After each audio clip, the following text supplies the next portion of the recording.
हिंदुस्तान की पार्लियामेंट में मुसलमानों, अगर तुम्हारी कोई तर्जुमानी करता है, अगर कोई पिछड़ों की तर्जुमानी करता है, अगर कोई दलितों की तर्जुमानी करता है, तो वो कोई दलित का बेटा नहीं है, बल्कि वो मुसलमान का बेटा है, जिसका नाम नकीब मिल्लत जनाब बैरिस्टर असदुद्दीन ओवैसी साहब।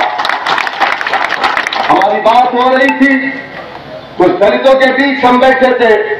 हमने कहा 2019 के अंदर हिंदुस्तान की पार्लियामेंट में जब लोग वोट ले रहे थे, मेरे लीडर जब वोट लेने के लिए, शपथ लेने के लिए पहुंचे, तो 131 MP, मैं आपको बता दूं नौजवानों, हिंदुस्तान की पार्लियामेंट में आजादी के बाद से 131 MP हमेशा दलित होता है, क्योंकि वह सीटें SC ST के लिए रिजर्व होती है, उस पर जीत करके जाने वाला हमेशा दलित का बेटा होता। वो भाजपा का जो दलित का MP था, वो भी बैठ करके पार्लियामेंट के अंदर जय श्री राम के नारे लगा रहा था, लेकिन उस वक्त अगर किसी ने जय भीम का नारा लगाया था, तो वो मेरा लीडर जनाब बैरिस्टर असदुद्दीन ओवैसी साहब। हिंदुस्तान की पार्लियामेंट में बाबा साहेब भीमराव अंबेडकर को अगर किसी ने ये कहा था कि गांधी से बड़ा भी कोई लीडर अगर इस दुनिया के अंदर, इस हिंदुस्तान में गुजरा, तो उस लीडर का नाम बाबा साहेब भीमराव अंबेडकर है। उसको कहने वाला कोई लीडर था, तो वो मेरा लीडर जनाब बैरिस्टर असदुद्दीन ओवैसी साहब। अगर मेरे लीडर ने इस बात का अहद लिया है, और अगर मेरे लीडर ने जनाब ओम प्रकाश राजभर जी को अपना लीडर माना है, तो आप अंदाजा लगा सकते हैं कि ओम प्रकाश राजभर जी का कद कितना बड़ा। जिसको पूरे हिंदुस्तान ने अपना लीडर माना, उन्होंने कहा कि हमारे लीडर जनाब ओम प्रकाश राजभर जी हैं।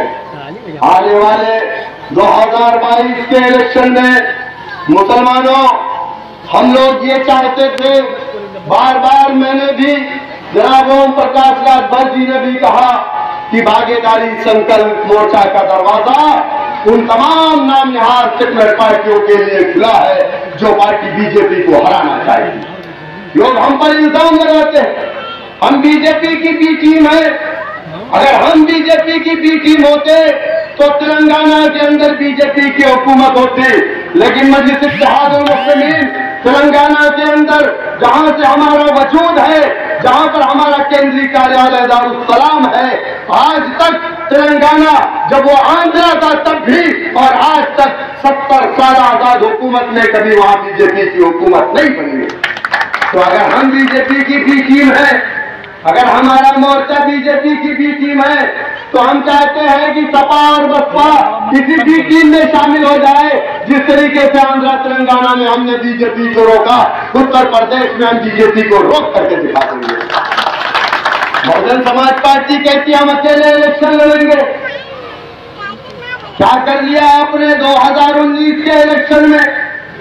सपा बसपा का अलायंस मिल करके बीजेपी को नहीं रोक पाया। 2017 के इलेक्शन में कांग्रेस और समाजवादी का अलायंस बीजेपी को नहीं रोक पाया। मैं चैलेंज के साथ कहता हूं कि अगर उत्तर प्रदेश में कोई रोक सकता है, तो वो जनाब ओम प्रकाश राजभर साहब की क़यादत वाला भागीदारी संकल्प मोर्चा ही बीजेपी को रोक सकता है। बाकी किसी के पास कोई वोट नहीं है।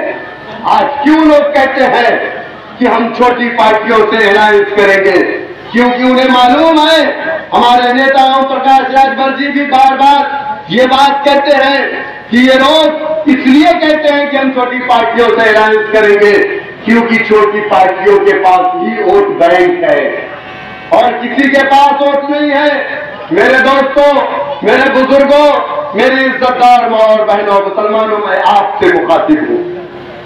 1947 में वतन अजीज की आजादी के बाद इस मुल्क के अंदर दो पार्टी थी, एक कांग्रेस पार्टी थी, दूसरी मुस्लिम लीग थी। हमारे बड़ों ने 1947 दिसंबर के महीने में लखनऊ के रफ़ाए आम कलम में एक कन्वेंशन बुलाया। उस कन्वेंशन की सदारत मौलाना अबुल कलाम आजाद ने की थी। मुसलमानों, तमाम हिंदुस्तान से दानिश्वर मुसलमानों को इकट्ठा किया गया और कहा गया कि ऐ मुसलमानों, तुम अपना कोई सियासी प्लेटफॉर्म मत बनाना। मुसलमानों ने लब्बैक कहा। कहा है मुसलमानों, मुस्लिम लीग तुम्हारी पार्टी नहीं है, मुस्लिम लीग के लीडरान तुम्हारे लीडर नहीं है, तुम्हारे कायद नहीं है। मुसलमानों ने लब्बैक कहा। कहा कांग्रेस पार्टी तुम्हारी पार्टी है। मुसलमानों ने लब्बैक कहा। नेहरू को अपना लीडर माना, उनके झंडे को, उनको डंडे को अपने कंधों में रख के जिंदाबाद का नारा लगाया। 1 साल, 2 साल, 3 साल नहीं, 60 साल का इख्तियार हमने इस मुल्क का कांग्रेस पार्टी को दिया। लेकिन क्या ये बात सच नहीं है कि हिंदुस्तान के अंदर सबसे ज्यादा अगर फिरकावाराना फसादात हुए, जिसमें सबसे ज्यादा किसी कौम का जानी और माली नुकसान हुआ, तो बिलाशुबा मैं ये कहूंगा कि कलमा ला इलाहा इल्लल्लाह मुहम्मदुर रसूलुल्लाह पढ़ने वालों का हुआ। क्या ये बात गलत नहीं है कि फिरोजाबाद, जो एक ऐसा शहर जिसको कांच के नाम से, चूड़ियों के नाम से जाना जाता था, वहां तिजारत का काम, चूड़ियों का काम हमारे हाथ में था। लेकिन एक मुनज़्ज़म मंसूबाबंद साजिश के तहत उस शहर को में दंगे करवाए गए, मुसलमानों की मईशत को तबाह बर्बाद कर दिया गया। मुरादाबाद के अंदर ब्रास का कारोबार हमारे हाथ में था, लेकिन एक मुनज़्ज़म मंसूबाबंद साजिश के तहत फसाद करवा करके वहां मुसलमानों की मईशत को तबाह बर्बाद कर दिया गया। ऐ मुसलमानों, आप अंदाजा करो, मुल्क की आजादी के बाद सरकारी नौकरियों में आपकी तादाद 34% थी। मौजूदा वक्त में सरकारी नौकरियों में आपकी तादाद 1% भी नहीं है। उसका जिम्मेदार कौन है? उसका जिम्मेदार बैरिस्टर गौसी ओवैसी साहब नहीं है। उसकी जिम्मेदार वो नाम नहाद सेकुलर पार्टियां है, जिस पार्टी को हमने अपनी पार्टी माना था, जिनके लीडरान को हमने अपना लीडर माना था। 1992 में बाबरी मस्जिद की शहादत के बाद मुलायम सिंह यादव को हमने अपना लीडर माना। हमने वोट डाला, नोट दिया, सपोर्ट किया, जिंदाबाद के नारे लगाए, सेकुलरिज्म पर हमने भरोसा किया। लेकिन क्या मिला हमें? मुसलमान पसमानदा होता चला गया।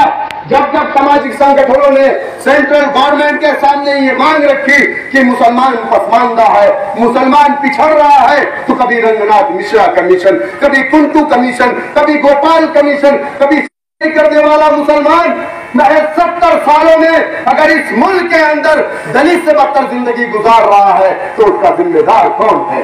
आज 14% सरकारी आंकड़ों के हिसाब से आपकी आबादी हिंदुस्तान में, और जेल की सलाखों में 35%। क्यों? आज आप बताइए, उत्तर प्रदेश के सारे थानों में जाइए, यादव का बेटा 4 मिलेगा, दलित का बेटा 4 मिलेगा। बिल्कुल मिलना चाहिए, मुझे इस बात पे कोई एतराज नहीं। अच्छी बात है, उन्होंने अपना परचम बनाया, अपना झंडा बनाया, अपना डंडा बनाया, अपना लीडर बनाया।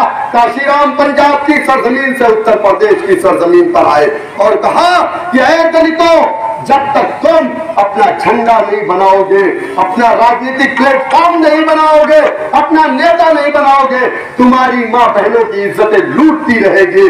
जो दलित, जिस दलित के बारे में लोग कहते थे गोबर से दाना निकाल करके खाने वाली कौम, आज वो कौम के हालात आप देख लीजिए। जब उसने अपना झंडा, अपना डंडा बनाया, तब जाकर के अपने हुकूक को पा लिया।